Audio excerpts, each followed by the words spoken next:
Hanging out here with Matt Williamson. I saw the Buzz Chew 88 in the corner over here at Atlanta Legends Raceway tonight. I said, gee, I wonder if they've got a substitute driver or not, because I wasn't sure about Matty Williamson, but he is down here and he is racing. Matt, how we doing? I'm doing good. Happy to be at the racetrack. I mean, it could be better in circumstances, but making the best of it. Now, how are you, as a Canadian, allowed to be down here? A lot of paperwork. We had to deal with lawyers and accountants and everybody that knew what we needed to do to get across, and actually had to fill out a P1 visa. It's called. It's like a professional sports visa, and you have to fill out paperwork and pay the fees and do all that, and then wait for approval. So we did that back in March when the border actually was shut down, just to be safe. It was something we were looking into before that because it just makes it easier to pay taxes and stuff. So.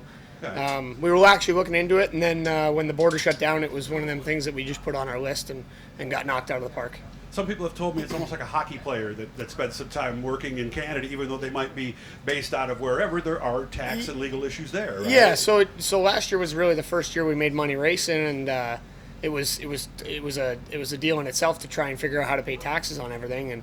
And you want to do everything properly. You don't want to make the government upset with racers and everything like that. So we did that, and then we looked into the visa and talked to a lawyer in Buffalo, and then we talked to a lawyer in Toronto, and both kind of said different things, but we went with what we thought was right, and it makes it easy to come across and race. But obviously with the pandemic, when I go back across, I have to quarantine for 14 days. That's what I was just going to say. So you can't exactly come here on a Monday, go back on a Thursday like you did before. Yeah, I mean, I could go. I'm not sure. There's so many rules and stuff about it, but I could have probably raced.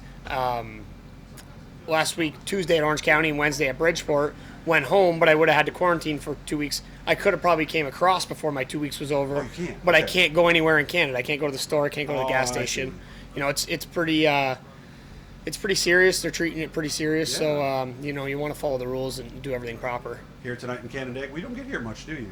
No, I mean not as often as I'd like to. I like racing here. It's a pretty racy place, and usually when you got a good car, you can go to the front. And we seemed to struggle here a couple of years ago, and then last year and the year before we had it figured out a little bit and ran decent at some series races, and we got a couple top threes. Never won here, but hopefully we can change that tonight. Okay, all right. What's the plan going forward then? Are you planning on staying down here for the rest of the summer, perhaps? Gonna go back a week tomorrow.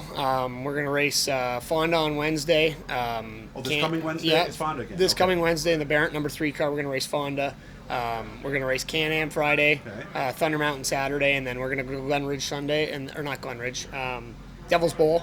Devil's Bowl, they have a big show. It's a pretty cool deal. They're putting on big block, small block shootout. We're going to go there on Sunday and then come home Sunday night after the races. How is business? Obviously, you're Randy's son. And, I mean, business is good. I hear it's better than it was, because it did taper for a while, right? Yeah, usually this time of year we're slow anyways.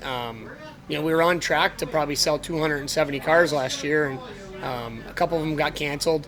With the whole pandemic, you kind of understand why, but we ended up doing 250 cars in 2020, which is a record year for BRP, and we're starting to build 2021s now.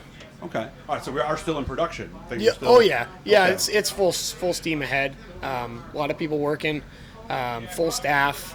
Nobody got laid off. Nobody got fired. So that was good. You don't want to take anybody's livelihood away during a pandemic. That's true. And I know whenever I talked to Pete, that was one of the things he mentioned is we don't want to lay these people off. We want to keep. And you guys were making shields for a while, right? Yeah, and that's a deal that Bob's got going on. He 3D prints them. He kind of does his own thing. He doesn't.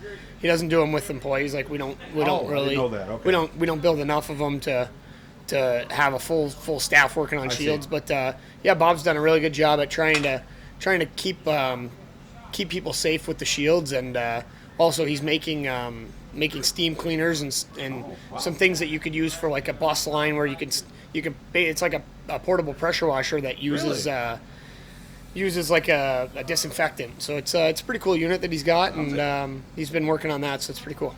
So kind of like a revised air helmet kind of thing, maybe, huh? Yeah, I mean, it sprays like itself, right? It sprays like a disinfectant steam. Cool. It's pretty high pressure, and it's for like industrial cleaning. It's a pretty nice unit. Well, it's good to see you, and I'm planning on Fonda again on Wednesday, so maybe I'll see you out there too, man. Yeah, sounds good. Hopefully we can have a good run to talk about tonight. Yeah, you take care of yourself. Please say hi to everybody for me. All right, okay? Thanks, Doug. Thanks for having us. Ready to go tonight. Matt Williamson here in Canandaigua.